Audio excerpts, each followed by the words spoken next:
너희는 여호와를 만날 만한 때에 찾으라. 가까이 계실 때에 그를 부르라. 하나님은 영이시니 예배하는 자가 영과 진리로 예배할지니라. 오늘 특별히 성탄주일입니다. 교회 설립 4주년 기념일이기도 하고 또 주님께서 오신 이 성탄절이기도 한데 주님께서 오신 그 의미를 우리가 깊이 깨닫고 진정으로 주님을 믿고 항상 주님 앞에 서 있는 삶, 또 주님과 함께 동행하는, 걸어가는 그런 삶이 되도록 이 시간 예배를 위해서 함께 기도하시겠습니다. 주님께서 성령으로 충만 임재하셔서 우리 심령 가운데 만나주시고 말씀하여 주시고 또 진리의 빛을 환히 비추어 주시옵소서. 그래서 우리 속에 있는 모든 어둠이 가시고 어둠이 사라지고 온전히 빛 가운데서 빛으로 계신 주님 바라보면서 주님과 함께 동행하는 그런 삶이 되게 하여 주시옵소서. 특별히 한 주간 동안 살면서 온전히 주님 앞에 껴있지 못하고 또 내 욕심에 사로잡혀서 내가 주인 되어 살았던 그런 육신적인 시간들을 회개하오니 주님의 보혈로 깨끗이 우리의 심령을 씻어 주시옵소서. 그래서 주님께서 기뻐 받으시는 그런 심령의 제물이 되게 하여 주시옵소서. 다 함께 기도하심으로 주님 앞에 나아가겠습니다. 이 시간도 저희를 주님 앞에 불러주시니 감사합니다. 특별히 성탄절을 맞이해서 주님 앞에 나와서 주님 오신 것을 생각하며 그것을 기념하며 예배드릴 수 있으니 감사합니다. 주님께서 성령으로 충만하셔서 이 시간을 주재해 주시고 특별히 각 사람 심령마다 주님 임하셔서 만나주시고 말씀해 주시고 또 진리의 빛을 많이 비추어 주시옵소서. 우리 모두 어떤 사람 속에 있는 어둠의 모습 사라지고 온전히 빛으로 되신 빛으로 충만해서 주님의 빛으로 충만해서 주님과 함께 동행하는 그런 삶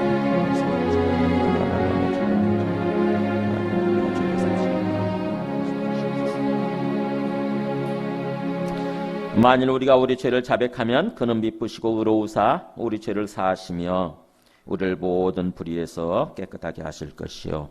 아멘. 주를 찬양하나이다.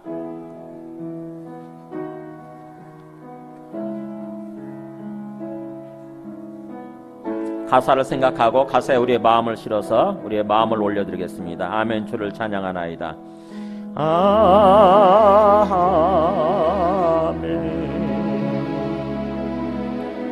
주를 찬양하나이다.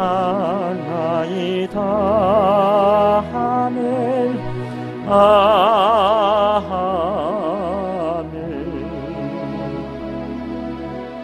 주를 찬양하나이다. 성령 회복시켜 주옵소서. 성령님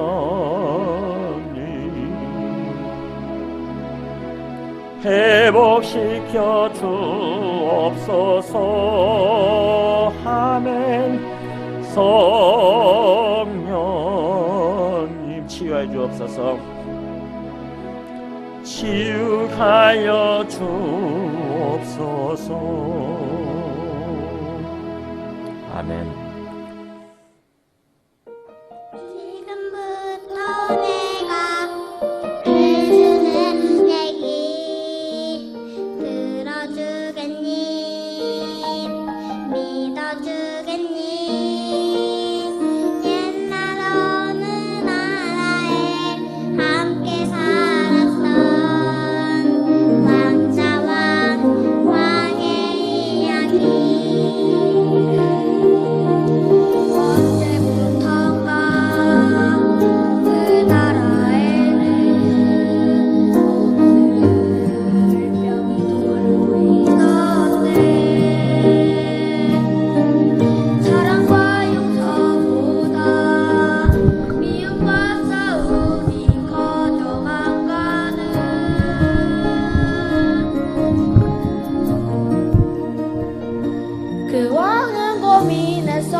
왕자뿐이었는데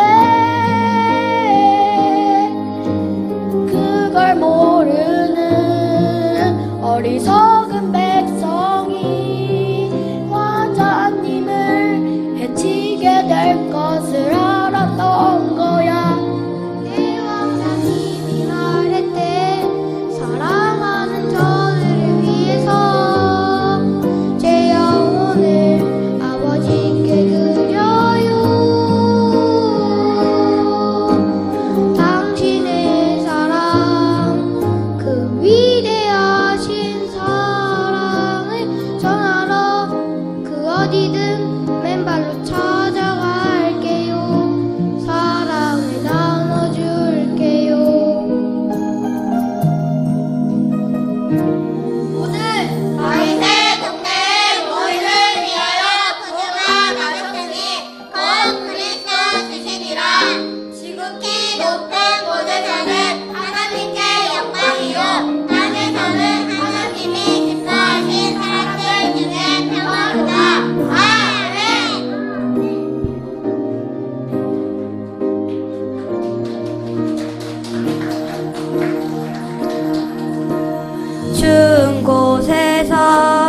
어두운 곳에서 매일 사랑을 가르쳤대.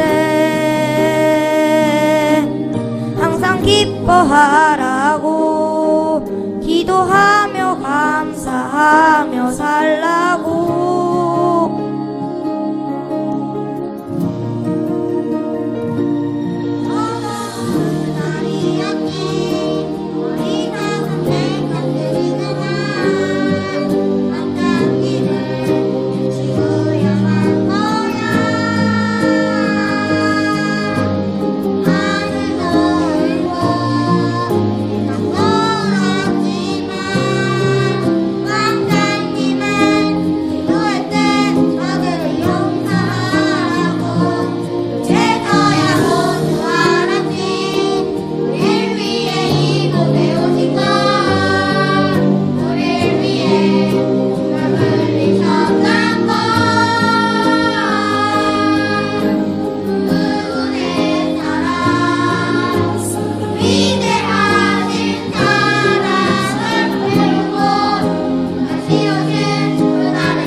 반짝반짝 작은 별 아름답게 비추네.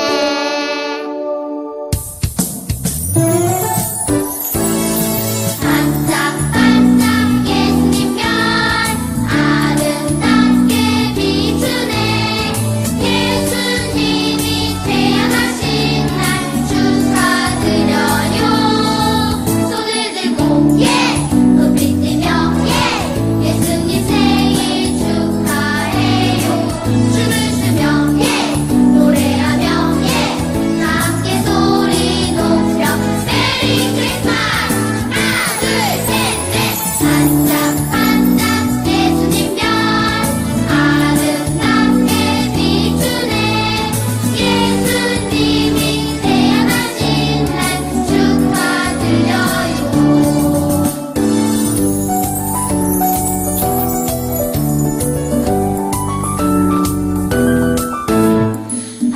반짝반짝 예수님 별 아름답게 비추네. 예수님이 태어나신 날 축하드려요. 손을 들고 예 높이 뛰며 예 예수님 생일 축하해요. 춤을 추며 예 노래하며 예 함께 소리 높여 메리 크리스마스. 하나 둘 셋 넷. 반짝반짝 예수님 별 아름답게 비추네. 예수님이 태어나신 날 축하드려요.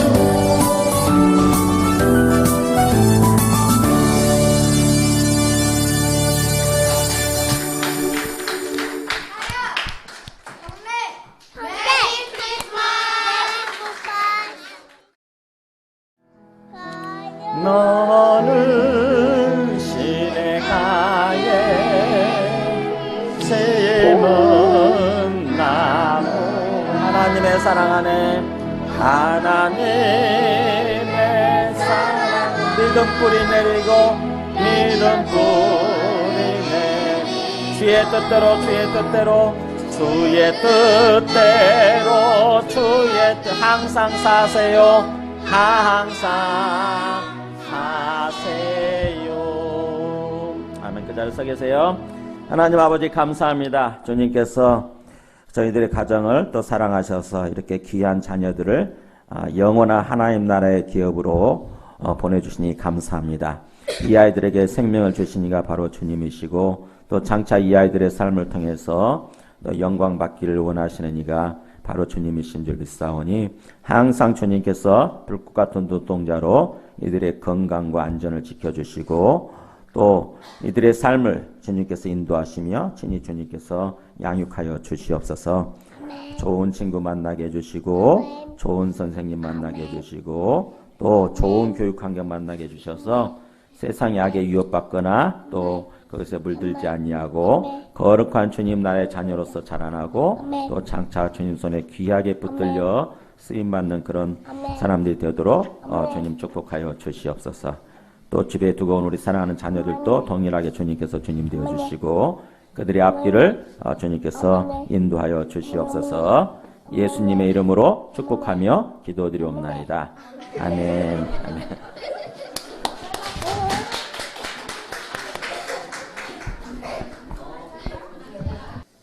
오늘 말씀은 누가복음 2장 1절에서 14절까지입니다. 누가복음 2장 1절에서 14절까지. 그때에 가이사 아구스도가 영을 내려 천하로 다 호적하라 하였으니 이 호적은 구레뇨가 수리아 총독이 되었을 때에 처음 한 것이라. 모든 사람이 호적하러 각각 고향으로 돌아가매 요셉도 다윗의 집 족속이므로 갈릴리 나사렛 동네에서 유대를 향하여 베들레헴이라 하는 다윗의 동네로 그 약혼한 마리아와 함께 호적하러 올라가니 마리아가 이미 잉태하였더라. 거기 있을 그때 해산할 날이 차서 첫 아들을 낳아 강보로 싸서 구유에 누였으니 이는 여관에 있을 곳이 없음이로라. 그 지역의 목자들이 밤에 밖에서 자기 양떼를 지키더니 주의 사자가 곁에 서고 주의 영광이 그들을 두루 비추매 크게 무서워하는지라. 천사가 이르되 무서워하지 말라. 보라 내가 온 백성에게 비칠 큰 기쁨의 좋은 소식을 너희에게 전하노라. 오늘 다윗의 동네에 너희를 위하여 구주가 나셨으니 곧 그리스도 주시니라. 너희가 가서 강보에 쌓여 구위에 누워있는 아기를 보리니 이것이 너희에게 표적이니라 하더니 호련히 수많은 천군이 그 천사들과 함께 하나님을 찬송하여 이르되 지극히 높은 곳에서는 하나님께 영광이요 땅에서는 하나님이 기뻐하신 사람들 중에 평화로다 하니라. 아멘. 앉으시겠습니다. 네, 오늘은 크리스마스 성탄절입니다. 우리 아까 찬송했던 그 기쁘다 구주 오셨네 그 찬송처럼 오늘 말씀의 제목도 기쁘다 구주 오셨네 이렇게 제가 잡았습니다.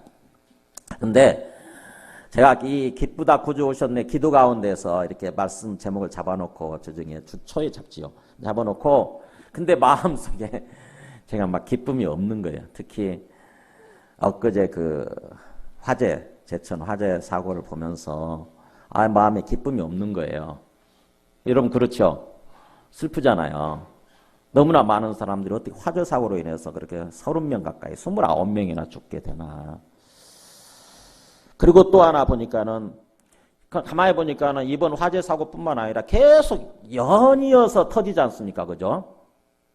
얼마 전에는 몇 년 전에는 세월호 사고로 그랬죠. 세월호 사고로 해가지고 무려 300명이 넘는 생떼 같은 우리 아이들 있잖아요. 그 아이들 다 하나도 못 구해내고 다 죽었지 않습니까? 그랬죠. 또 얼마 전에는 또 낚싯배 그 있었죠. 낚싯배. 거기 보면은 또 그 사람 거기서도 또 그렇게 바로 저기 했으면 또 많이 구할 수도 있었는데 거기 또 많이 죽었잖아요. 그죠? 그랬죠. 또 뭐 계속 타워 크레인 계속 무너져가지고 또 사람들 계속 어이없이 이렇게 죽지요.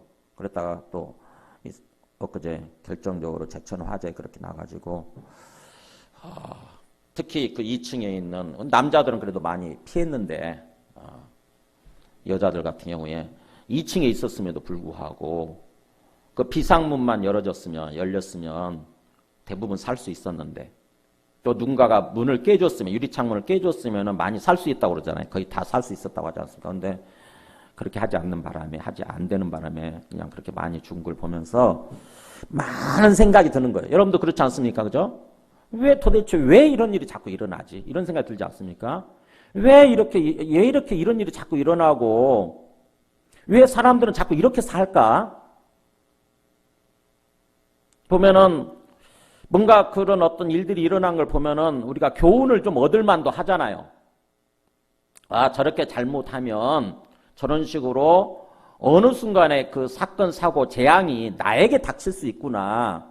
이런 깨달음을 얻게 되고, 그러면 우리 삶을 돌아보면서 그런 어떤 사건, 사고가 일어나지 않도록, 또 일어나더라도 그런 어처구니 없는 그런 상황이 전개되지 않도록 뭔가 좀 추스릴 만한데, 우리 삶은 추스리면서 살만한데 이상하게 그렇게 안 되는 거예요.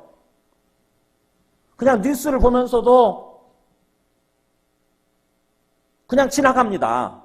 내한테 지금 닥치지 않았으니까, 지금 당장 내에게 닥친 일이 아니기 때문에 그냥 나하고는 상관없다는 식으로 그러면서 그렇게 또 살아가요.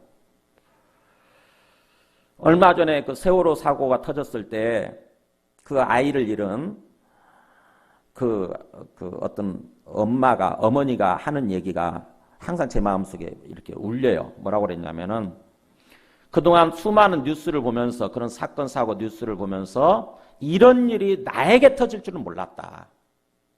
이런 일이 우리 집에 나에게도 닥칠 줄은 몰랐다. 이런 얘기를 하더라고요. 근데 우리 모두가 그런 어떤 생각으로 사는 거죠. 그런 사건, 사고가 터지면서 나에게는 지금 당장 안 터졌으니까 나하고는 상관없다는 식으로 그렇게 무관심한 모습으로 사는 거예요. 근데 그렇게 우리가 그걸 보면서도 교훈을 얻지 못하고 무관심한 모습으로 살게 되면 결국에는 우리가 우리의 욕심을 따라서, 세상 욕심을 따라서 불법을 저지르게 되고, 그러면 그 불법이 쌓이게 되면은 어느 순간에 사건, 사고가 터졌을 때 그것이 우리한테 돌아오게 되는 결과, 그런 일이 벌어지는 거죠. 지금 계속 그런 모습이 연속인 거죠. 참 안타까운 거예요. 굉장히 안타까운 거예요. 그걸 놓고 제가 참 많이 기도를 했습니다. 제발 좀, 저들을 좀 긍휼히 여겨주시고, 특별히 갑자기 그 가족들을 잃은 사람들 그 마음이 어떻겠어요? 못 살 것 같아요. 저 같으면은 그게. 어떤 집은, 자기 아내가 딸을 데리고 그 처갓집에 갔다가, 그래서 장모님과 함께 그 목욕탕에 갔다가 그냥 다 잃었더라고요. 장모님, 아내, 그 다음에 그 손녀딸, 아니 자기 딸, 이렇게 다. 그 남편 혼자 남았는데 어떻게 살겠어요? 그 마음이 느껴지니까 너무 마음이 제가 슬프고 힘들고 막 고통스럽게 되고, 그 다음에 기쁘지가 않은 거예요. 크리스마스 기쁘다 구주 오셨네. 정말 뭔가 기쁘게 예배를 드리고 뭔가 주님 오신 것을 막 기뻐하면서 이렇게 그래야 되는데, 기념해야 되는데, 기쁘다 구주 오셨네 이렇게 제목을 달아놓고 그리고 그렇게 찬송을 하는데 제 마음은 기쁘지가 않은 거예요. 하나도 기쁘지가 않은 게 하나도. 그래서 기도 이렇게 우리 김순환 목사님 쪽 아시는 분이세요? 아이고 어떻게 하게 하니까.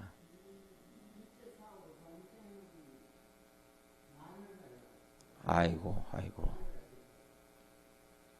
참. 아이고 너무 힘드실 것 같아요. 네.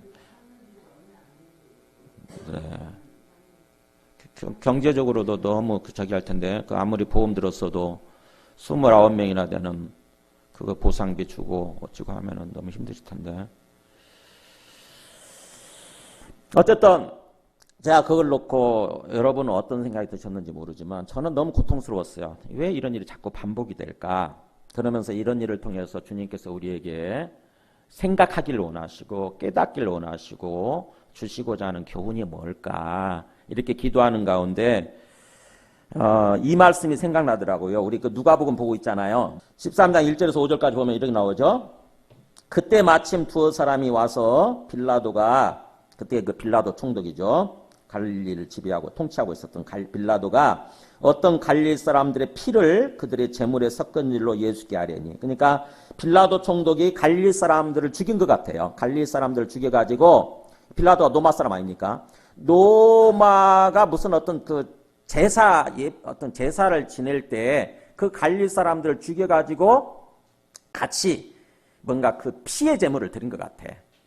그러니까 어떤 그 구체적인 사고는 어떤지는 모르지만 어쨌든 갈릴리 사람들이 많이 죽은 거예요. 그래가지고 사람들이 너무 그게 이제 원통하고 또 너무 황망해서 그 일을 가지고 어떤 분노하는 마음이 있었겠죠. 가지고 예수님한테 와서 말씀을 드리니까 예수님 뭐라고 말씀하시냐면 2절에 그러죠. 대답하여 이르되 너희는 이 갈릴리 사람들이 이같이 해받음으로 다른 모든 갈릴리 사람보다 죄가 더 있는 줄 아느냐? 그러니까 너희는 그 죽은 사람들이 죄가 더 있어서, 그 사람들이 죄가 더 있어서 그렇게 죽은 줄 아느냐?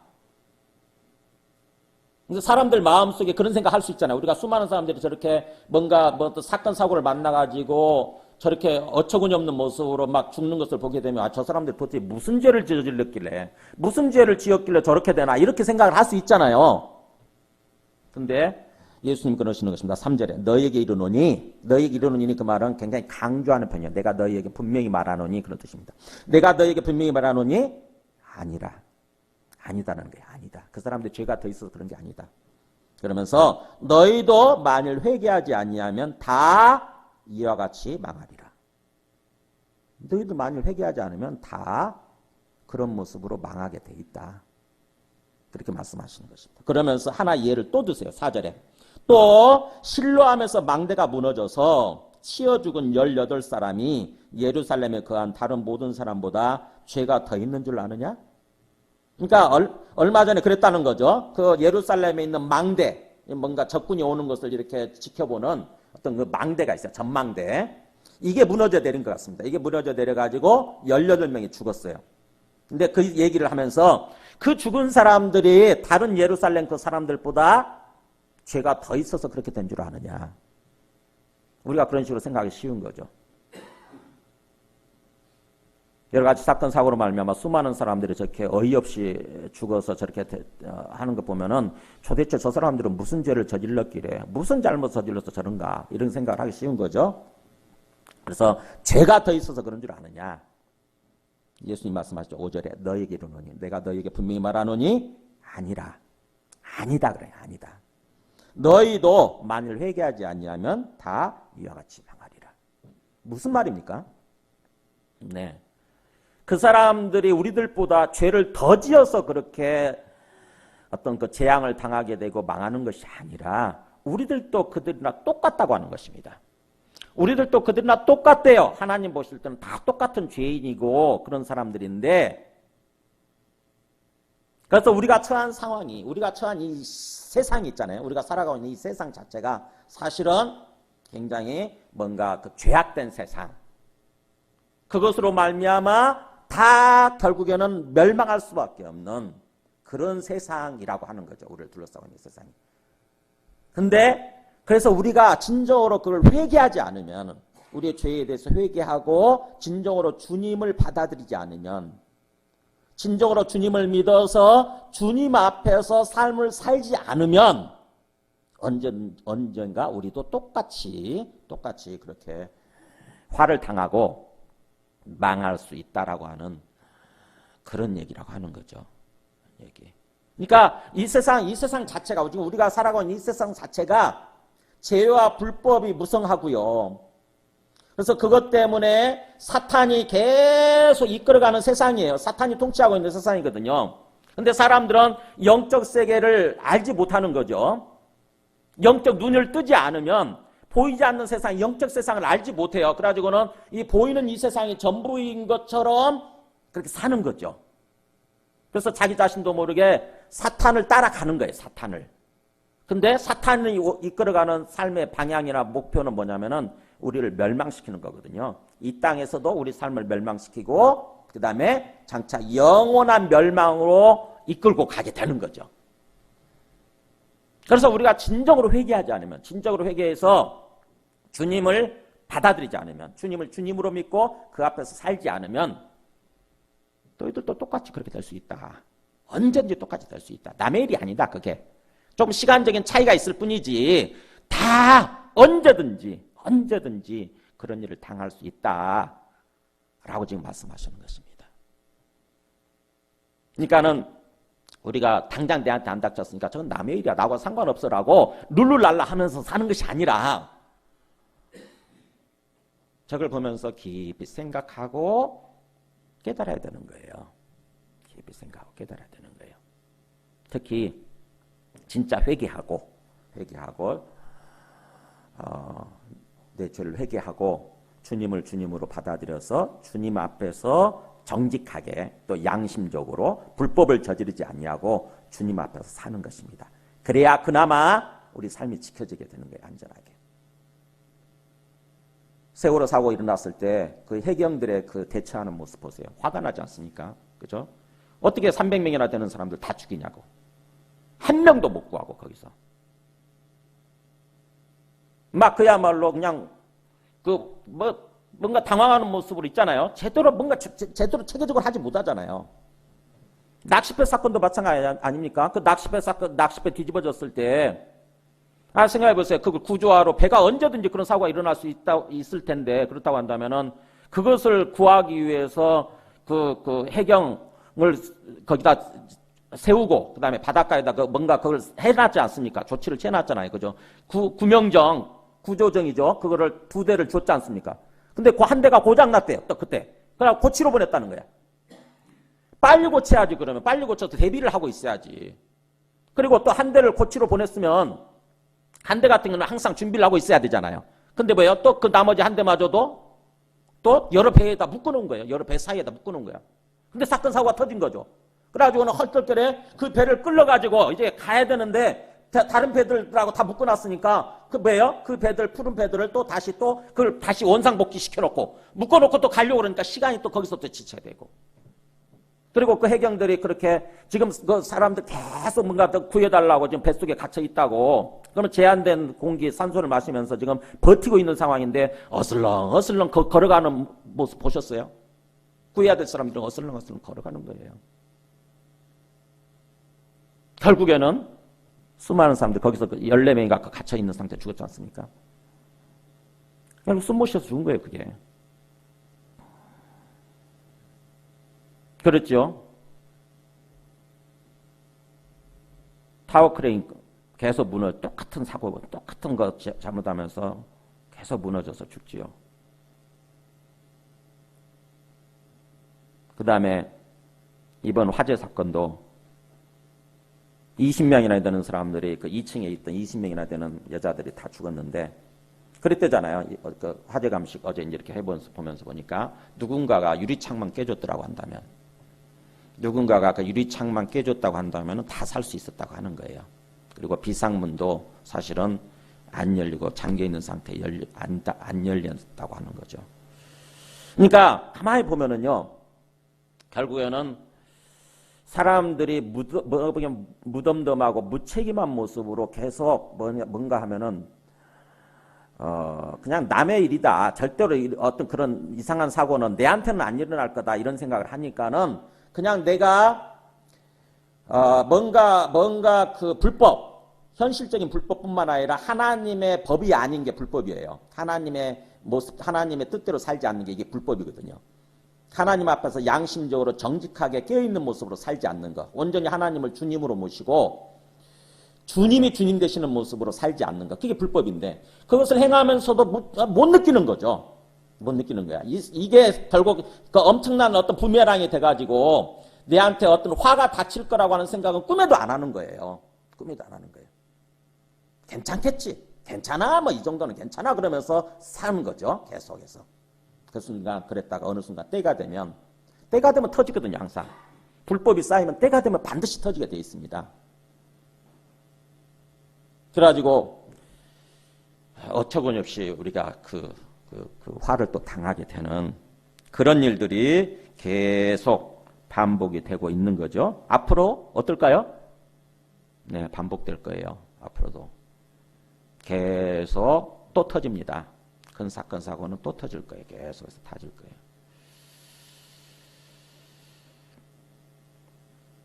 마음이 아파요. 그런 거 생각하게 되면 이 세상은 참 살기 힘든 세상이야. 너무 살기 힘들어요. 막 우울한 생각이 들고요. 소망이 없다. 정말 이 세상은 소망이 없다. 사람들 모습을 보면 진짜 소망이 없네. 이런 생각이 막 들어요. 제가 사람들 소망이 오면은 어쩌면 심지어는 뭐 교회 다녀도 마찬가지야. 교회 다녀도 진짜 믿지 않으니까, 진짜는 믿지 않으니까 교회 다니면서도 똑같이 하나님의 법이 아닌 불법을 저지르면서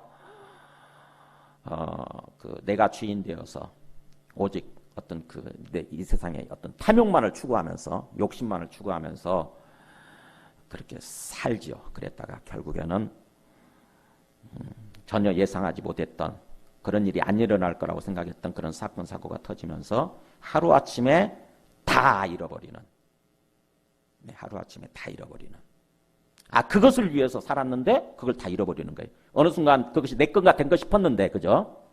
그것을 위해서 그렇게 발부둥치면서 몸부림치면서 살았으니까 오직 돈을 위해서 뭔가 세상적인 어떤 성공과 나 혼자 잘 먹고 잘 사는 것을 위해서 그렇게 추구하면서 살았는데 어느 순간에 그걸 다 잃어버리는 거예요. 어느 순간에. 돈 잃지요. 우리 자식 잃지요. 사랑하는 가족들 잃지요. 결국에는 내 생명마저도 잃어버리는 그런 일, 그게 지금 이 세상 삶이라고 하는 거죠. 그리고 아무리 사건 사고가 터져도 교훈을 얻지 못합니다. 주님은 그랬잖아요. 너희들도 회개하지 않으면, 너희도 만일 회개하지 않으면, 진정으로 회개하지 않으면 다 이와 같이 망하리라. 이렇게 경고하시는데도 불구하고 나는 아니야, 나는 괜찮을 거야, 절대로 never, 나에게는 그런 일이 안 일어난다. 이렇게 마음속에 다짐하면서 안심하면서 사는 거죠. 계속 그럴 거예요. 계속. 그래서 아마 얼마 안 가서 이제 보세요. 또 얼마 안 가서 어떤 사고가 터질지 모르죠. 그 사람은 그 사고가 터지기까지는 절대로 이런 사건 사고는 남의 일이다 이렇게 생각을 했을 거예요. 나에게는 절대로 그런 일이 일어나지 않을 거다. 우리 모두가 지금 그렇게 생각하듯이, 그죠? 우리 모두 지금 그렇게 생각하잖아요. 나는 내한테는 저때 세월호 사건 같은 거 안 터질 거야. 내한테는 저 낚시배 사건 같은 거 안 터질 거야. 나한테는 타워크레인 저런 일 안 터질 거야. 나한테는 저 화재 사건 저런 일 안 터질 거라고. 절대로 이렇게 생각하는 거죠. 근데 회개하지 않으면, 진짜로 우리가 회개해서 주님 앞에 깨어있지 않으면은 주님이 경고하시잖아요. 너희들도 만일 회개하지 않으면 다 이와 같이 망하리라. 그러니까는 오늘 이 그리스도가 오신 이 성탄절을 맞이해서 그리스도께서 오신 것의 의미가 무엇인지 이걸 깊이 깨달아야 돼요. 우리를 그리스도가 어떤 분인지, 그리스도와 예수님이 어떤 분이신지, 그리스도 구주라고 그러는데 구주, 기쁘다 구주 오셨네. 그래서 예수님이 태어나신 것은 구주가 이 땅에 오셨다고 하는 의미인데 그 구주는 구원자 주님이란 뜻이죠. 구원자이시고 주님.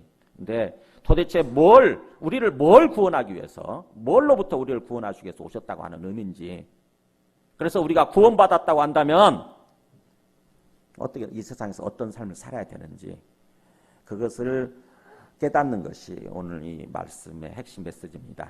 오늘 말씀을 통해서 그냥 크리스마스 기쁘다 구주 오셨네라고 캐롤 몇 송 이렇게 100가지 부르고 그냥 즐겁게 룰루랄라 시간 보내면 되는 그게 아니에요. 크리스마스는 주님께서 오신 날이고 주님께서 오신 날을 깊이 깨달아서 우리가 진정으로 구원받고 행복한 삶, 참으로 복된 삶을 살도록, 그리고 영원한 어떤 지복의 상태로 우리가 들어가도록 그거 위해서 주님께서 오셨다고 하는 것입니다. 그래서 깊이 깨달으셔야 돼요. 주님, 크리스마스의 의미가 뭔가, 성탄절의 의미가 무엇인가, 예수님이 오셨다, 이 땅에서 태어나셨다고 하는 그 의미가 무엇인가, 이거를 영적으로 깊이 영적 의미를 깨닫는 것입니다. 그리고 우리 삶을, 근데 그가 오신 이유를 아는 사람들은 일부였어요. 지극히 일부. 예수님이 오신 의미를 아는 사람들은 요셉 같은 사람, 주님의 사자가 꿈속에 나타나서 뭐라고 그러냐면은 다윗의 자손 요셉아 너의 아내 마리아 데려오기를 무서워하지 말라. 그에게 잉태된 자는 성령 하나님의 영예로 된 것이라. 그가 아들을 낳으리니 이름을 예수라 하라. 이는 그가 자기 백성을 그들의 죄에서 구원할 자이십니다. 예수가 구원자란 뜻이에요. 천사가 이르되 무서워하지 말라. 보라 내가 온 백성에게 미칠 큰 기쁨의 좋은 소식을 너희에게 전하거라. 큰 기쁨의 좋은 소식, 그게 복음이죠. 오늘 다윗의 동네에 너희를 위하여 구주가 나셨으니 곧 그리스도 주시니라.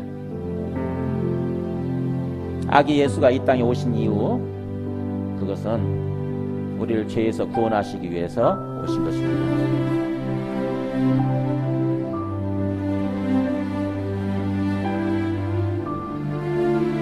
예수는 우리를 구원자라는 뜻이고 우리를 구원하기 위해서 오셨다고 하는 거죠. 그래서 오늘날 우리가 바라는 예수님은 어떤 분입니까? 우리 마음속에 그리고 있는 예수님은 어떤 분이냐는 거예요.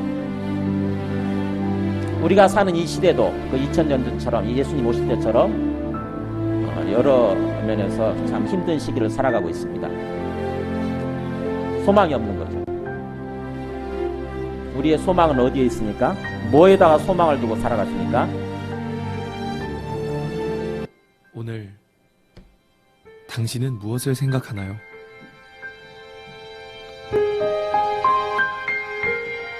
이 이름을 기억하고 있나요? Silent night, holy night. 2000년 전 구약 성경의 예언대로 하나님께서 사람이 되셨습니다.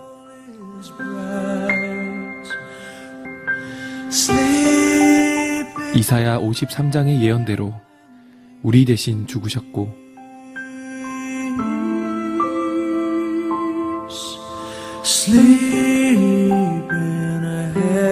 예언대로 부활하셨습니다.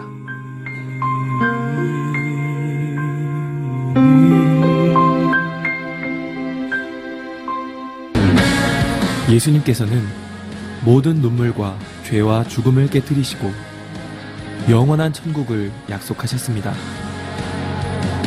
이것이 창조주 하나님께서 이 땅에 다녀가신 이유였습니다. 오늘은 그분을 생각하는 날입니다. 우리의 진정한 주인 예수 그리스도이십니다. 이 땅에 다녀가신 전능하신 하나님 예수 그리스도, 이분이 성탄절의 진짜 주인공입니다. 네, 예수님이 어떤 분이신지를 제대로 정확히 알아야 그분이 이 땅에 나타나신 것, 이 땅에 태어나신 것, 그것의 의미를 우리가 알게 되는 것입니다. 그래서 죽음과 부활을 통해서 예수가 이 땅에 오신 주님이시고 그리스도이시구나, 이 땅에 오신 하나님이시구나, 이걸 깨달을 때 하나님이 이 땅에 오셨다고? 왜? 뭘 위해서? 그걸 이렇게 깨닫게 되는 것입니다. 그래서 우리가 제대로 삶을 살아갈 수 있게 되는 거죠. 오늘 말씀 한번 보세요. 1절에서 7절까지 보면은 가이사 아구스도라는 말이 나오고 구레뇨 수리아 총독이라는 말이 나오고 또 요셉이 얼떨결에 원래 나사렛 사람인데, 그죠? 나사렛 사람인데 갈릴리 나사렛 동네라고 돼 있죠. 4절에 사람인데 베들레헴이라는 곳에 가서 그곳에서 예수가 탄생하게 되는 그런 일이 벌어졌다고 그러는 거죠. 그래서 그 1절에서 7절까지의 말씀을 통해서 이 기록을 하고 있는 저자 누가라고 하는 사람이 뭘 얘기하고자 할까 한번 생각을 한번 해보세요. 사실은 하나님께서 누가를 통해서 기록하게 하셨으니까 하나님께서 누가를 통해서 말씀하고자 하는 거죠. 자, 뭘 것 같으세요?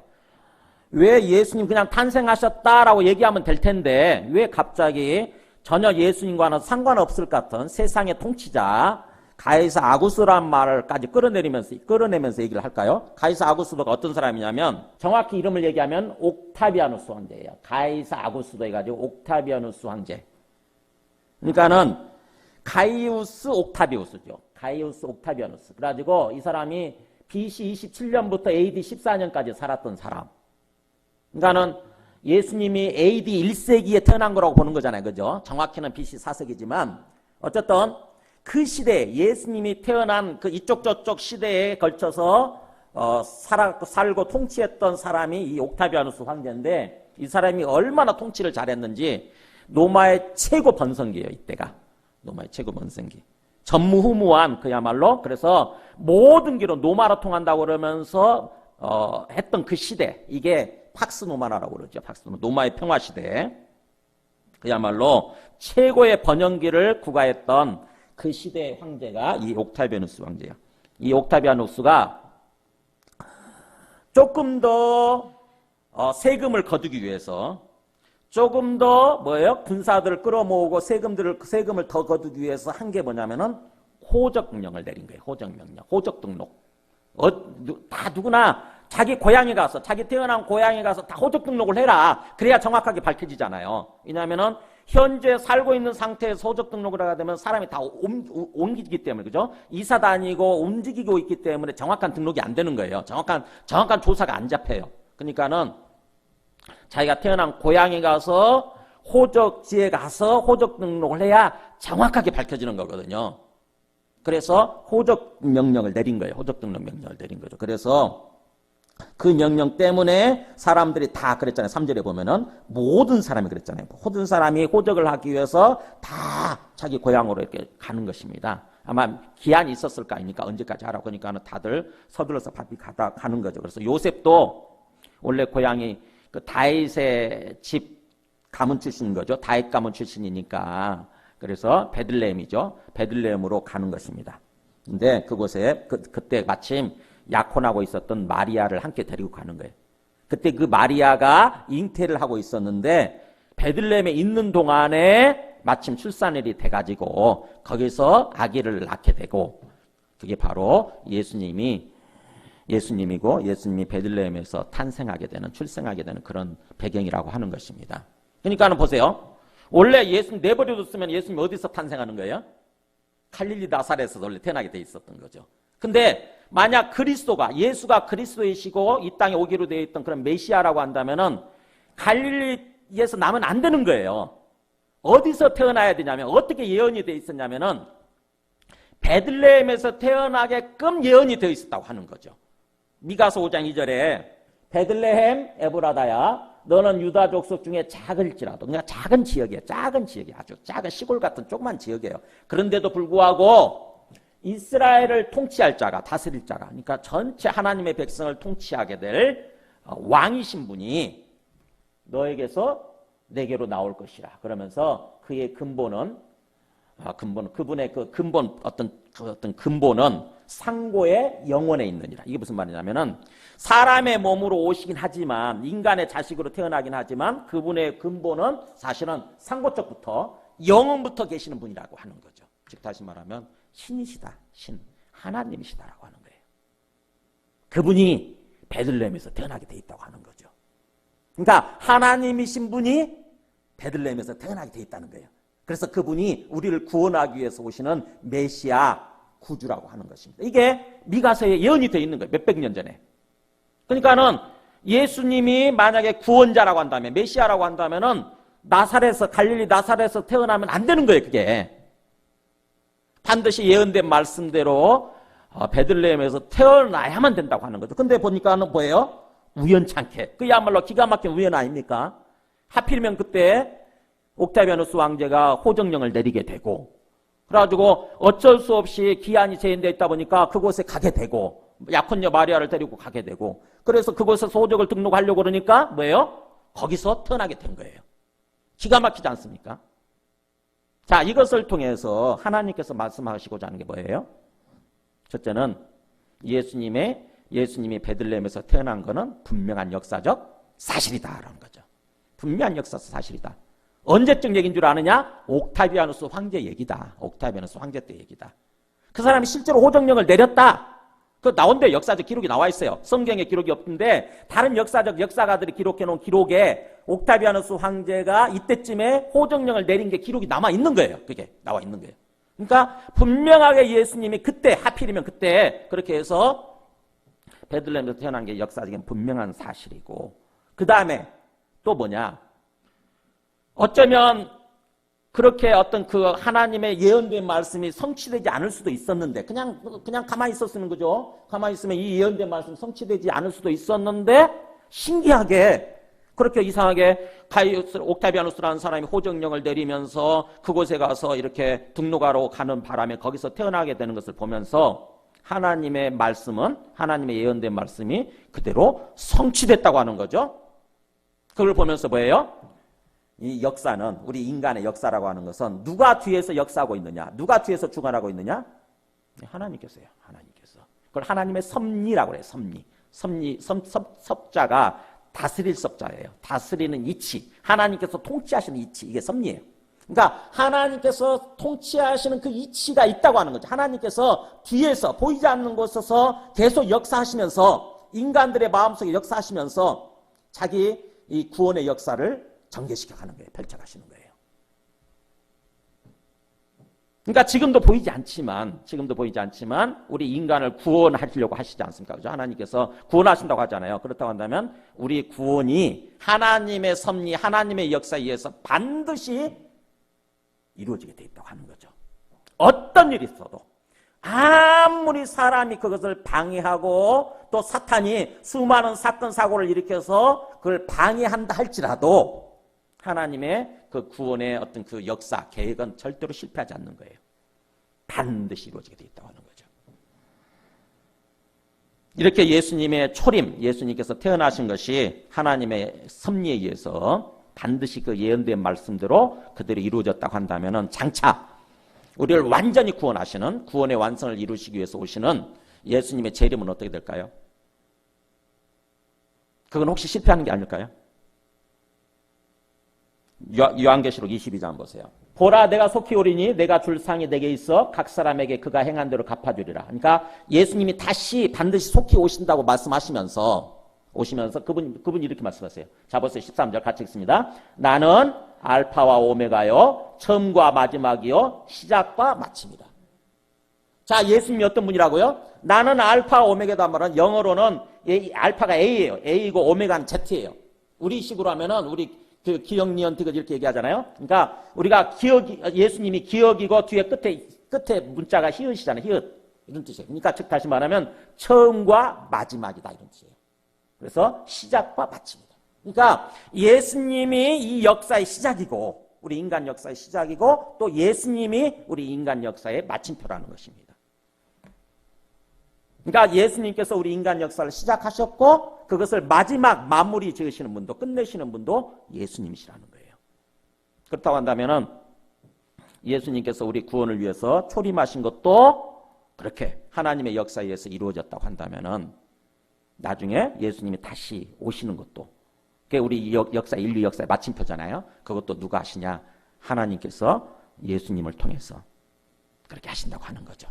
즉 하나님의 우리 인간 역사의 시작과 끝이라고 하는 것입니다. 그러니까 반드시 이루어지게 되어 있다고 하는 거예요. 반드시. 그 어떤 일이 일어나도, 그 어떤 방해 공작이 펼쳐진다 할지라도 하나님의 우리를 구원하시는 우리 구원 역사는, 그리고 이 세상을 심판하시는 그 역사는 반드시 이루어지게 되어 있다고 하는 것입니다. 반드시. 그 얘기를 하고자 하는 것이 이 1절에서 7절까지의 말씀이에요.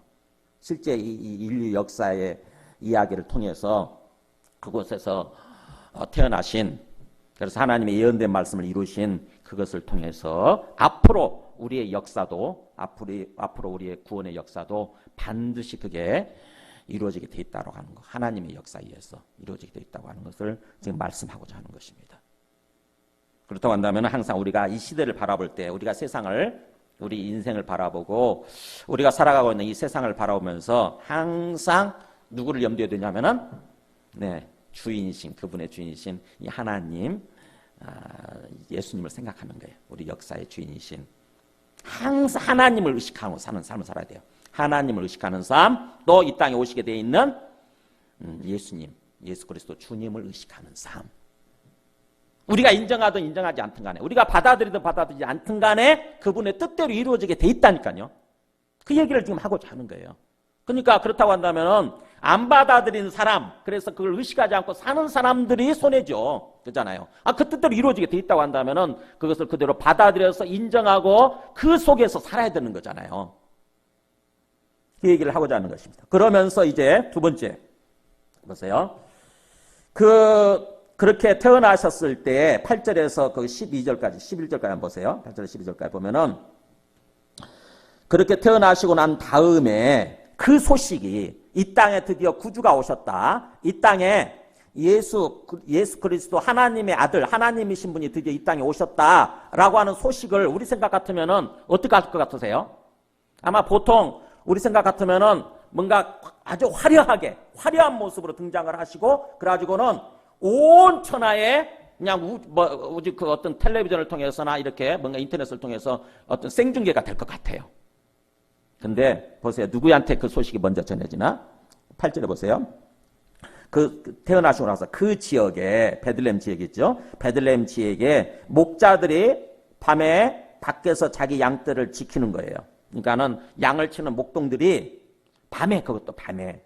그리고 밖에서 참 춥고 쓸쓸하고 그런 곳 아닙니까? 그죠? 근데 그런 곳에서 지금 양떼를 지키고 있는 거예요. 이 사람들 잠을 못 자죠. 양을 지켜야 되니까. 굉장히 힘든 삶을 살아가고 있는 사람들이죠. 이게 목자들이라고 하는 게. 그죠? 굉장히 이 땅에서 힘든 삶을 살아가고 있는 그 목자들한테, 그러고 있는데 그 사람들한테 먼저 등장하신 것입니다. 9절에 보세요. 주의 사자가, 천사죠. 주의 사자가 그 목동들 곁에 서고, 그러면서 주님의 영광이 그들을 둘러 비춘단 말이 마치 이렇게 위에서 햇빛이 이렇게 비치면은 이렇게 삥 둘러 이렇게 비추잖아요. 그죠? 사도 바울도 다메섹에 갈 때 이런 현상이 일어났잖아요. 갑자기 위에서 빛이 내려오면서 사도 바울을 쭉 둘러 비추고 있었지 않습니까? 네, 목자들을 지금 이렇게 둘러 비추는 거예요. 그러면서 그러니까 얼마나 무서웠겠어요. 그죠? 갑자기 생각해 보세요. 우리가 가는데 어떤 순간에, 지금 이 순간에 보세요. 이 순간에 위에서 빛이 내려오면서 나를 쫙 이렇게 둘러 비췄다고 한번 생각해 보세요. 하늘에서.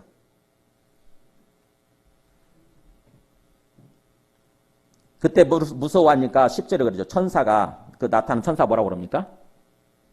무서워하지 마라. 보라, 내가 온 백성에게 미칠 큰 기쁨의 좋은 소식을 너에게 전하노라. 그러니까 뭐예요? 지금 이 별 볼 일 없는, 어떻게 보면 비천한 삶을 살아가고 있는 거죠. 세상에서 소망이 없어요. 이 사람들은. 이 사람들 목자들한테 나타나셔가지고 뭐라고 그러냐면은, 내가 너희들한테 큰 기쁨의 좋은 소식을 전하기 위해서 왔다, 이렇게 얘기하는 거예요. 큰 기쁨의 좋은 소식. 그리고 큰 기쁨의 좋은 소식은 너희들한테만 해당되는 것이 아니고 장차 온 백성에게 미치게 돼 있다고 하는 거죠. 모든 사람들한테 미치게 돼 있는 그 큰 기쁨을 주는 좋은 소식. 영어로 굿뉴스. 우리말로 복된 소식, 복음. 이게요. 여기서 좋은 소식, 이게 복음이에요. 이게 복음. 그러니까 내가 너희들한테 복음을 전하기 위해서 지금 왔다, 이렇게 말씀하시는 것입니다. 그러면서 11절에 그랬죠. 오늘 다윗의 동네에 너희를 위하여 구주가 나셨으니 곧 뭐라고 그럽니까? 그리스도 주시니라. 그러니까 오늘 다윗의 동네 베들레헴에서 너희를 위한 구주가 나셨으니 곧 그리스도이시고 주님이신 분이 드디어 이 땅에 오셨다라고 지금 소식을 전하는 것입니다. 예수가 뭐라고요? 예수가 구주이시고, 우리를 위한 구주이시고 그리스도이시자 주님이시래요. 예수님이 우리를 위한 구주이시고 그 다음에 그리스도이시자 주님이시라고 하는 것입니다. 그러니까 구주라는 말이 그거죠. 구원의 주님이란 뜻 아닙니까? 그죠? 구주, 구원의 주님. 그거를 풀어서 얘기하면 그리스도이시자 주님, 이런 뜻입니다. 그게. 그래서 그렇게 설명이 되어 있는 거죠. 거기 본문에. 너희를 위한 구주가 태어나셨으니 곧 그리스도 주님이시니라. 여러분, 예수님을 향해서 뭐라고 부르죠? 주 예수 그리스도, 이렇게 표현하잖아요. 주 예수 그리스도. 그러니까 예수님을 향해서 주님이라고 부르고 그리스도라고 부르는데 이게 무슨 말이냐? 바로 우리를 위한 구주라는 뜻이라고 하는 거죠. 자, 이 말을 들었을 때 사람들은 잘 몰랐어요, 사실은요. 심지어는 예수님을 따라서 3년간이나 36개월 동안이나 같이 따라다니면서도 진정으로 예수님을 그리스도와 주님으로서 제대로 인식을 못했습니다. 사도들이. 우리들도 마찬가지예요. 우리들도 예수님을 믿는다고 그러면서도 예수님을 주님과 그리스도로서 제대로 인식을 하고 제대로 믿고 살아가는 사람들은 소수예요. 소수예요. 예수님이 누구세요? 라고 하면은 잘 대답을 못해요. 자, 이 사도들도 마찬가지였어요. 근데 그 사도들이 진짜로 예수님을 주와 그리스도로서 인식하게 된 게 바로 언제냐면은 사도행전 2장 36절에 보여주세요. 그런 적이 이스라엘 온 제문은 확실히 알지니 너희가 십자가에 못 박은 이 예수를 그다음 뭐라고 그랬어요? 하나님이 주와 그리스도가 되게 하셨느니라. 그러니까 사도들이 예수님에 대해서 주와 그리스도로서 여기 표현대로 구주로서 정확하게 인식을 한 게 언제냐? 십자가 죽을 때까지만 몰랐어요. 예수님 십자가 죽으실 때까지만 해도 그냥 나의 훌륭하신 선생님, 납비이신 분이 그냥 사형당해가지고 그냥 죽으셨구나, 죽고 끝났구나. 그러다 보니까 우리 마음이 슬프고 절망하게 되고 이랬거든요. 근데 그 예수님이 뭐예요? 부활하시고 3일 만에 부활하시고 하늘에 오르신 것을 보면서 제자들의 눈이 열린 것입니다. 영적인 눈이 열린 거예요. 예수님을 향해서. 바로 이렇게 나오잖아요. 너희가 십자가에 못 박은 예수. 그러니까 십자가에 못 박혀 죽었던 그 예수가 하나님이 그를 부활시키시고 다시 하늘로 끌어올리셔서 그분이 주님이 되시고 그리스도가 되신다고 하는 것을 보여주셨다는 거예요. 증명해 주셨다. 보여주셨다. 그러니까 제자들이, 사도들이 예수님을 주와 그리스도로서 이 땅에 오신 하나님의 아들 하나님으로서 인식을 하게 된 것이 언제냐? 부활이에요. 부활. 부활 사실을 보고 부활하신 주님을 만났을 때 비로소 나의 주님이시오 나의 하나님이시나이다 이렇게 고백을 하잖아요. 도마가. 나의 주님이시고 나의 하나님이시군요. 아, 주님이시군요. 하나님이시군요. 그래서 제자들이 그렇게 부활하신 주님을 보고 나서 비로소 인식을 하게 되고 그러면서 이렇게 설교 말씀을 좀 선포하는 것입니다. 베드로의 첫 번째 설교, 이게 첫 번째 설교. 그래서 이걸 선포하고 이때부터 예수는 주님이 되시고 그리스도가 되신다. 그래서 주 예수 그리스도다. 이렇게 선포하기 시작한 거예요. 그러니까 우리가 제자들처럼 사도들처럼 예수님이 정말 주님으로 또 그리스도로서 그래서 나의 구주로서 인식을 하기 위해서는 제자들과 똑같아요. 부활을 생각하는 것입니다. 예수님의 죽음 가운데서 부활을 생각하게 되고 그래서 깊이 깨닫으려고 하는 거예요. 묵상하는 거예요. 그래야 주님과 그리스도로 정확히 인식을 해요. 그게 진짜 믿는 거예요. 그렇지 않으면 예수님을 주와 그리스도로 정확하게 인식하고 믿지 않으면 우리의 믿음은 잘못된 믿음이에요. 잘못된 믿음. 아주 부족한 믿음이든지 아니면 잘못된 믿음이든지. 그러면은 예수님을 믿는다고 하면서도 그래서 예수님을 믿고 믿으니까 내가 교회를 다닌다고 하면서도 주님과 그리스도 앞에 깨어있지 않는 삶을 사는 거예요. 온갖 불법을 저지르게 되고 결국에는 그 불법이 쌓여서 부메랑이 되어서 결국 우리 삶에 멸망을 가져오는 사건 사고를 일으키게 되는 거죠. 우리가 이렇게 예수님이 오셨다, 우리의 구주가 이 땅에 오셨다고 하는 소식이 정말로 기쁜 소식이 되기 위해서는 우리의 영적인 눈이 열려야 돼요. 이 영적 시각 있잖아요. 보이지 않는 세상을 바라보는 영적 시각이 열려야 돼요. 이 보이는 세상만 바라보고 사는 사람들, 그래서 이게 전부인 양 살아가는 사람들은 그걸 몰라요. 자기가 지금 파멸을 향해서 죽음을 향해서 달려가고 있다는 사실을 몰라요. 영적 시각이 열리는 거. 우리 영적 어떤 상태, 그걸 정확히 알아야 되는 거죠. 에베소 2장 한번 보여줘 보세요. 이거는 지금 현재 우리의 영적인 상태, 주님을 진정으로 믿지 않고 주님 없이, 하나님 없이 살아가는 삶에 이제 우리의 그 현실이 어떤가를 이 말씀에 이렇게 나와 있어요. 보세요. 그는 허물과 죄로 죽었던 너희를 이렇게 나오죠. 물론 우리 번역에는 뒤에 살리셨도다란 말이 있는데 이게 원문에는 없으니까 그냥 번역하면서 끼워 넣은 건데 원래 이거죠. 허물과 죄로 죽었던 너희들의 상태를 이렇게 얘기하는 것입니다. 그러니까 우리가 허물과 죄로 말미암아 죽어있는, 영적으로 죽어있는 상태, 영적으로 죽어있는 상태, 즉 하나님을 모르고 하나님과의 관계가 끊어진 모습으로 마치 이 세상만이 전부인 양 살아가고 있는 그 상태, 이 허물과 죄라고 하는 것은 죄는 큰 죄고요, 이 허물은 작은 죄예요. 실수라고 그러죠. 과실. 그래서 허물은 과실을 말하고 죄는 본격적으로 작정을 하고 죄를 짓는 거 있잖아요. 고의적으로. 그게 뻔히 불법인 줄 알면서 내 욕심 때문에, 내 탐욕 때문에 죄를 짓는 것입니다. 그게 죄예요. 허물은 나 그렇게 안 하려고 그랬는데 언뜻거리 실수해버리는 거. 그게 이제 허물이죠. 어쨌든 허물이든 죄든 간에 우리가 영적으로 그것 때문에 하나님과 죽어있던 그 상태가 어떤 때냐면, 어떤 모습이냐면 이거죠. 그때 너희는, 바로 그때 너희는 그 가운데서 행하여, 허물과 죄 가운데서 행하여 이 세상의 풍조를 따르고 공중의 권세 잡은 데를 따랐으니. 이 세상의 풍조가 뭐예요? 이 세상의 풍속이에요. 이 세상의 풍속. 이 세상의 흐름이에요. 다 뭐예요? 보니까 사람들 다 그렇게 살아요.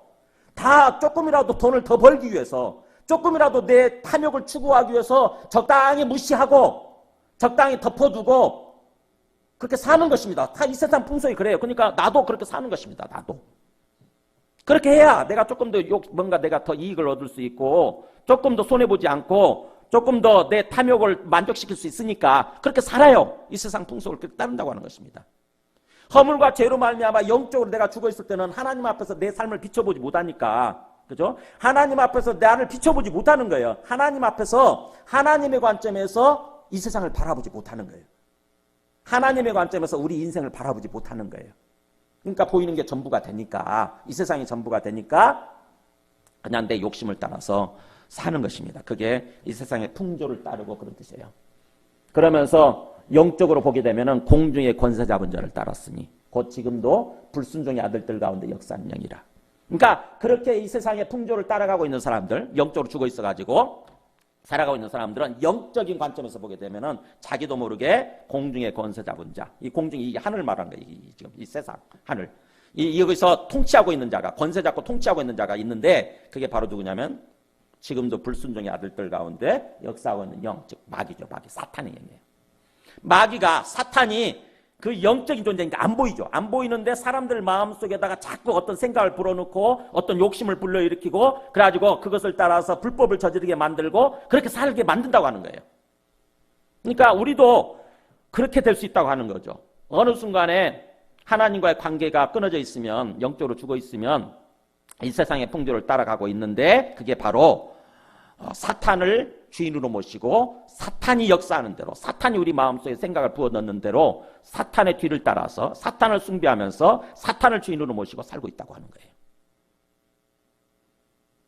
바로 앞에, 바로 2, 3일 두면 우리가 죽을 수도 있는데 그걸 모르는 채 살아가는 거예요.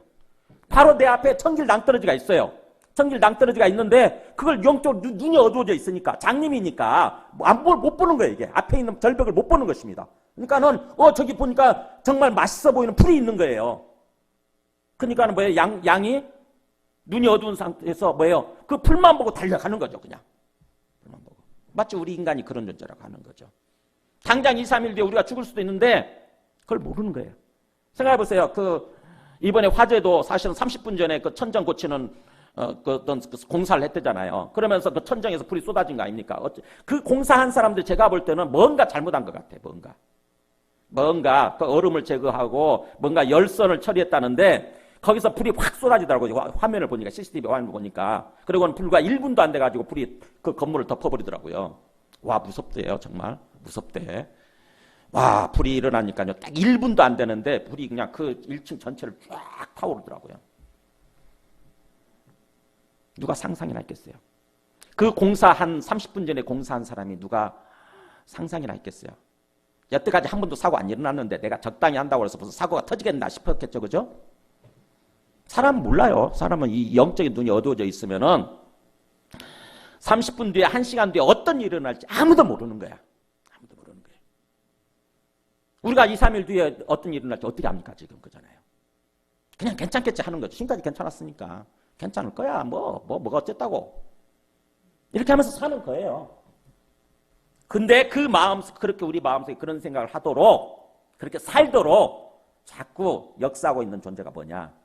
마귀라고 하는 거죠. 마귀가 뒤에서 희죽거리면서 그래, 잘한다. 그래서 너는 겨우 죽는 거야. 너는 이제 파멸하는 거야. 너는 멸망하는 거야. 너는 나와 함께 영원한 운명의 공동체야. 나와 함께 영원한 불못으로 함께 가는 거야. 함께. 이러는 거죠. 우리가 영적으로 죽어 있으면 하나님과의 관계가 끊어져 있고 하나님 앞에 깨어있지 못하면 나도 모르게 그런 삶을 사는 것입니다. 전에는 우리도 다 그 가운데서 지금 사도 바울이 그러죠. 우리도 똑같았다 옛날에. 예수님을 알기 전에, 예수님을 믿기 전에는 우리도 다 똑같이 그 허물과 죄 가운데서 우리 육체의 욕심을 따라 지내며, 욕심 나오잖아요. 우리 육체의 욕망, 탐욕을 따라 지내면서 육체와 마음에 원하는 것을 하여 내 마음이 원하는 대로, 내 육체가 원하는 대로 그렇게 해서 그렇게 살았다. 그래서 다른 사람들과 똑같이, 너희들과 똑같이 본질적으로 우리는 진노의 자녀였다. 하나님의 진노의 자녀. 결국 심판받을 수밖에 없는 존재. 영원한 심판을 받을 수밖에 없는 그런 존재였다라고 지금 얘기를 하는 거죠. 지금 이 세상 사람들이 살고 있는 그런 어떤 영적 현실이에요. 그리고 우리가 정말 주님 앞에 주님을 믿지 않고 주님 앞에 껴있지 않으면 우리의 영적 현실이에요. 이 현실이에요.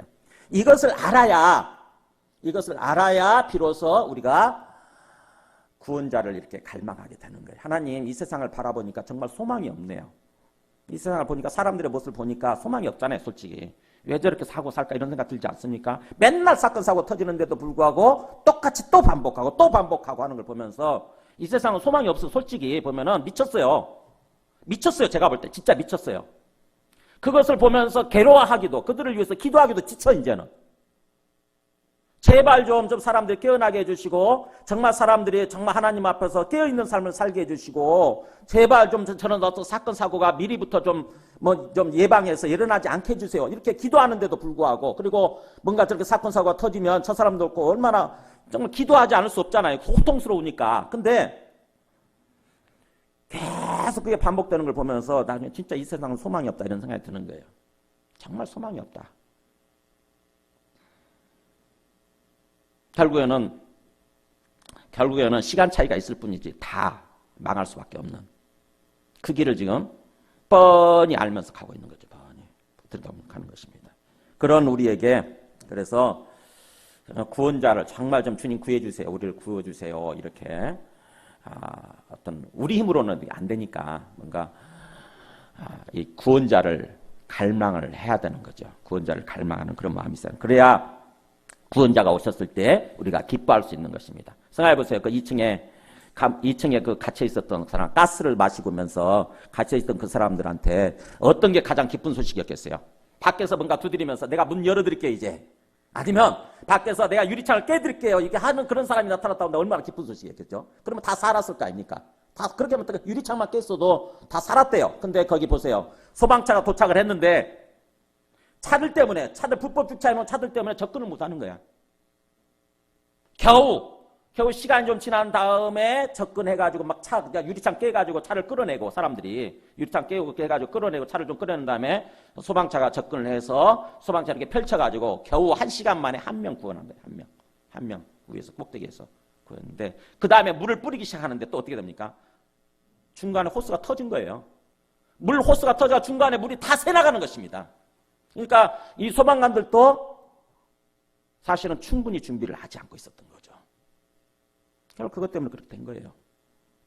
지금 그러니까는 이 참 미리미리 그런 것들을 좀 이렇게 좀 참 충분히 준비하고 갖추고 점검하고, 또 그런 어떤 터졌을 때 충분히 바로 가서 뭔가 문을 열고 비상구를 열어주고 유리창문을 이렇게 좀 깨줬다고 한다면은 20명 안 죽고 그 안에서 2층에서만 20명 죽었잖아요.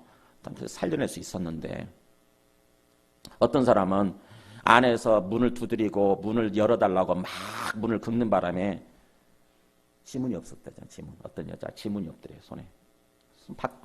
긁느라고. 참, 그래서 우리가 우리의 영적 현실, 우리의 어떤 그 현재 영적 현실에 대해서 정확히 알고 있어야, 정확히 보고 있어야 비로소 이 땅에 그리스도가 오셨다고 하는 것을 기쁘게 받아들이는 것입니다. 정말 기쁜 소식이구나 이게. 구주가 나를 구원하러 드디어 오셨구나. 이렇게 받아들이는 거예요. 그러면서 오늘 마지막 메시지 보세요. 12절에 그랬잖아요. 12절에 같이 읽습니다. 시작. 너희가 가서 강보에 쌓여 구위에 누워있는 아기를 보리니 이것이 너희에게 표적이니라. 무슨 말이에요? 목자들, 목동들 너희들이 가서 마국간에 가면 강보에 쌓여가지고 보재기에 쌓여가지고 구유 말을 먹여주는 소 먹이를 주는 구유 있잖아요. 구유통. 구유통에 누워 있는 아기를 볼 텐데 그게 너희에게 표적이다. 이게 무슨 말이에요? 하나님이 주시는 메시지가 거기에 담겨 있다는 뜻입니다. 구유에 누워 있는 아기, 이게 하나님이 우리에게 주시는 메시지가 거기에 담겨 있다고 하는 거죠. 지금 보세요. 하나님이 이 땅에 오셨는데, 우리의 구원자 하나님의 아들이 이 땅에 오셨는데 마국간에서 태어나는 모습으로, 그리고 구유에 누워져 있는 모습으로 오셨어요. 그리고 또 그 소식을 누구한테 전하냐면은 비천한 상황 속에 있는, 비참한 상황 속에서 삶을 살아가고 있는, 세상에서 소망이 없는 그런 어떤 목자들한테 나타나서 제일 먼저 그들한테 소식이 전해져요. 그게 표적이래요. 그게 하나님이 우리에게 주시고자 하는 메시지래요. 그냥 무슨 말씀인 것 같으세요? 네, 바로 하나님이 세상에서 소망이 없다고 생각을 하고 하나님의 구원을 갈망하는 사람들, 하나님의 구원자를 기다리는 사람들, 그들을 위해서 주님께서 오신다고 하는 것입니다. 그들을 위해서 주님께서 오셨다고 하는 거예요. 그들에게. 세상에서 떵떵거리면서 잘 먹고 잘 살아가는 사람들, 네, 그 사람들을 위해서 오신 게 아니에요. 영적인 눈이 열려가지고 영적인 상황을 보면서 그래서 이 세상은 소망이 없구나, 하나님 아니면 안 되는구나라고 세상에 대해서 절망하고 하나님 저를 좀 구해주세요, 이 세상을 좀 구원해주세요 라고 하나님을 향해서 구원의 손길을 내밀고 있는, 하나님을 향해서 구원을 갈망하고 있는 그런 사람들을 위해서 주님께서 오셨다고 하는 것입니다. 영적인 눈이 껴있지 않으면 그게 안 되는 거죠. 그죠?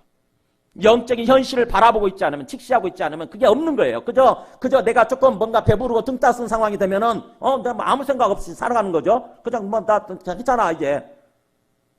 근데 그런 사람들을 위해서 오신 게 아니라, 영적인 눈이 열려서, 이 땅에서의 삶이 영적인 이 비참한 현실을 보고 있는 사람들. 그래서 주님을 향해서 구원을 갈망하는 사람들. 제발 구원자를 보내주세요. 그런 사람들을 위해서 주님께서 그런 모습으로 오셨다고 하는 것입니다.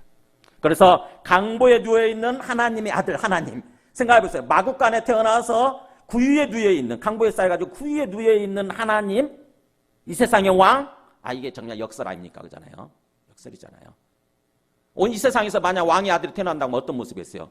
가장 화려한 궁전에서 가장 화려한 모습으로 이렇게 태어날 거 아닙니까? 그죠? 근데 하나님의 아들이 오셨는데 마국간에서, 냄새나는 마국간에서, 그 다음에 구유에 누워져 있는 모습으로 오신 거예요. 그러면서 하나님이 말씀하시는 거예요. 이게 내가 너희들한테 주는 표적이다. 생각하고 깨달으라는 거죠. 생각하고 깨달으라. 내가 너희들에게 주는 표적이다. 자, 그게 보세요. 거기 1장, 우리 그 2장 보고 있는데 1장 50절 한번 보세요. 1장 50절.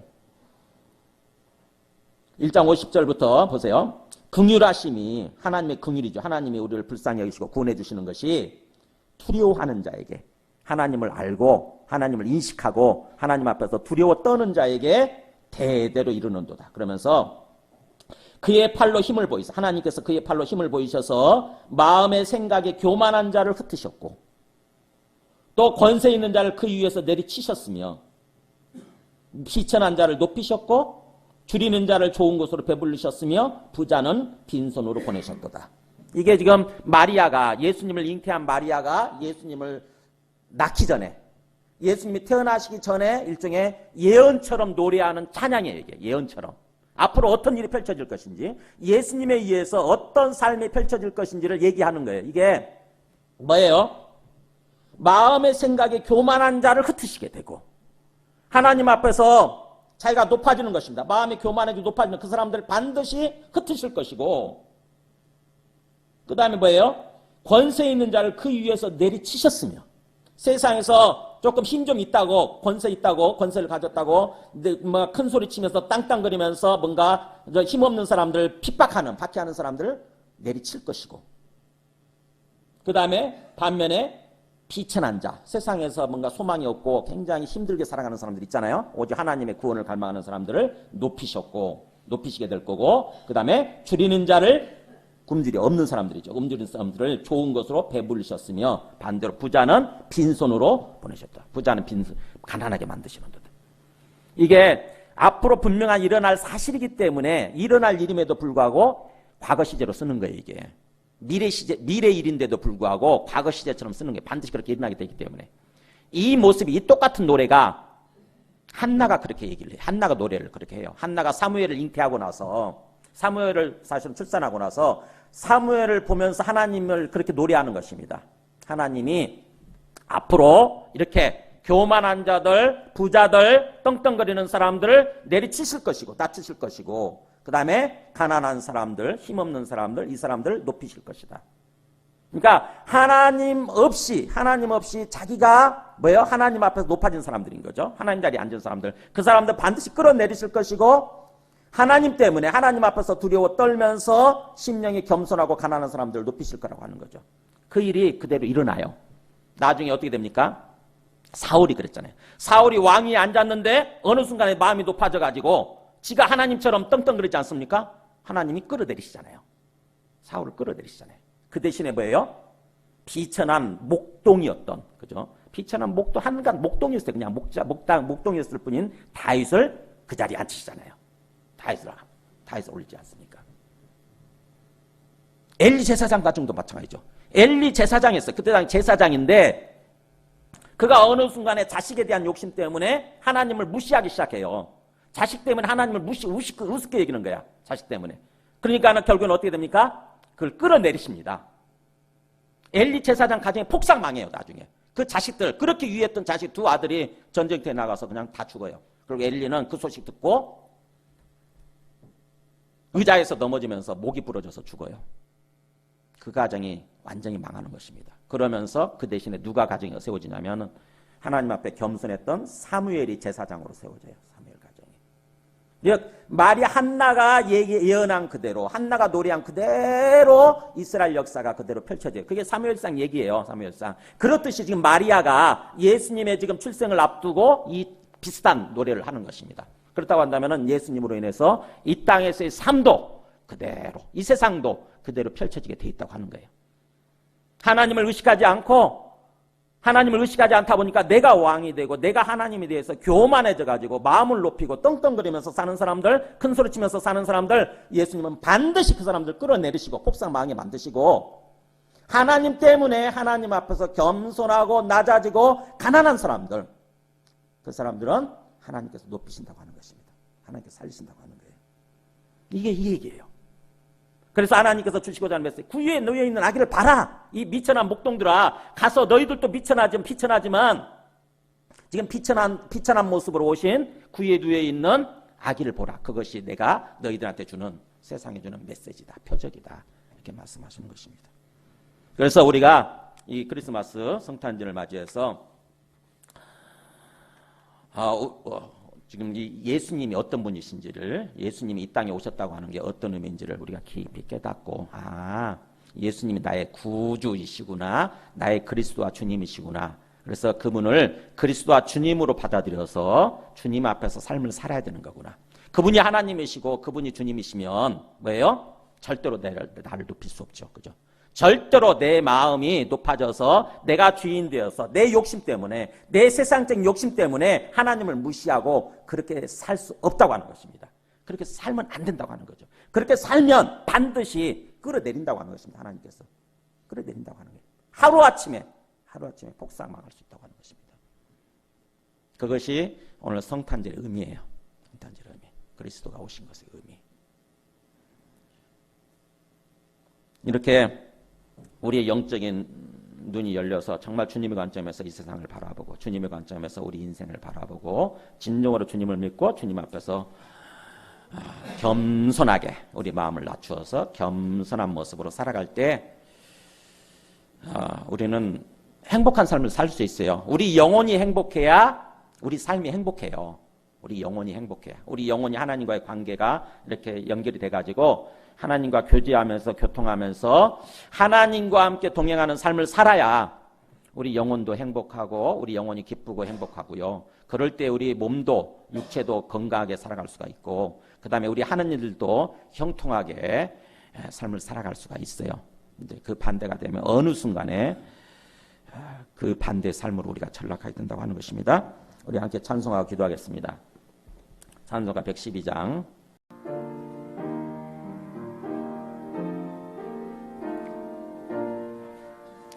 그 맑고 환한 밤중에 무천사 내려와 그 손에 비파 들고서 다 찬송하기를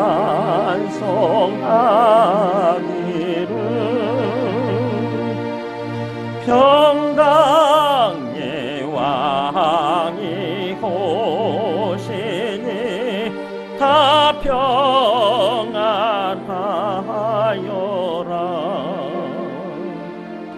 그 소란하던 세상 다 고요하도다.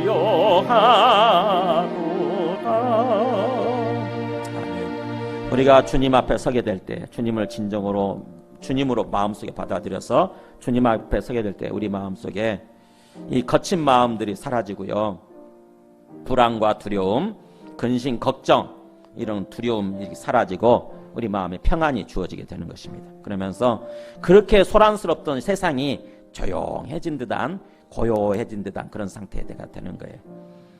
우리가 오늘 말씀을 통해서 진정으로 예수님이 이 땅에 오셨다고 하는 거, 이 크리스마스의 의미가 무엇인지를 깊이 깨닫고 진정으로 예수님을 구주로, 나의 그리스도와 주님으로 믿고 진정으로 그 앞에 깨어있는 그런 삶을 살아가기를 원합니다. 더 이상 내가 주인 되지 않고 내 욕심을 따라, 내 세상 욕심을 따라 살지 않냐고 온전히 주님 앞에 서서 철저하게 주님이 주님 되시는 모습으로 살아가기를 원합니다. 함께 기도하시겠습니다. 하나님 아버지, 우리 모든 사람들 진정으로 크리스마스 구주가 이 땅에 오셨다고 하는 의미가 무엇인지 깨닫고 진정으로 예수님을 주와 그리스도로 우리의 구주로 믿고 그 앞에서 진정으로 깨어있는 그런 삶을 살기를 원합니다. 주님 안에서 평안을 누리고 기쁨을 누리고 주님 안에서 진정으로 우리가 행복한 복된 그런 삶을 살아가도록 모든 사람들 심리 마음으로 주시옵소서. 주님을 믿는다고 하면서도 오직 마치 이 세상이 전부인 것 마냥 하나님 내가 주인 되어서 내 욕심을 따라 내 탐욕을 따라서 불법을 저지르면서 영원한 멸망으로 가는 그런 삶을 사는 것이 아니라 하루아침에 멸망에 그런 삶을 사는 것이 아니라 진정으로 주님 앞에 깨어있는 그런 모습으로 의로운 삶을 살아가고 주님 안에서 전부 행복한 삶을 살아가고 주옵소서. 더 이상 하나님과 그런 삶 우리 평생 동안 우리에게 일어나지 않도록 하나님 마음 종이께서 우리에게 은혜를 베풀어 주시고 우리가 깨어있게 해주시고 우리를 지켜봐 주시옵소서. 예수님 이름으로 2절 하시면서 복음을 시작하겠습니다. 무천사 날개 펴고서 이 땅에 내려와 그때에 부른 노래가 또다시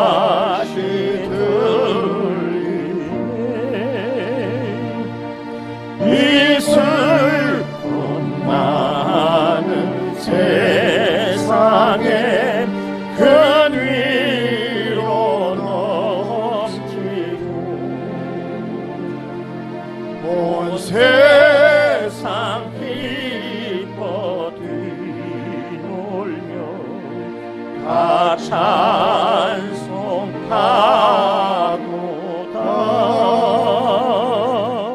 지금은 이 땅에 오셔서 특별히 참 마국간에 태어나시고 구유에 누워 있는 그런 모습으로 비천한 모습으로 오셔서 또 비천한 상황에 있는 목자들에게 먼저 그 기쁨의 소식을 전해주시고 우리에게 메시지를 주신 예수 그리스도의 은혜와 하나님 아버지의 크신 사랑과 성령님의 내주 감화 감동 충만하시는 중이 오늘 말씀을 따라서 진정으로 우리가 이 땅에 구주로 오신 예수님을 주와 그리스도로 믿고 더 이상 내가 주인 되지 않냐고 온전히 주님 앞에 서서 오직 주님 앞에 서서 깨어있는 그런 삶으로 그래서 이 땅에서도 참으로 복되고 또 영원한 천국으로 들어가기를 소망하는 다짐하는 모든 심령과 그리고 그 가정과 하시는 모든 일들 위해 지금부터 영원토록 함께 하시기를 간절히 축원하옵나이다.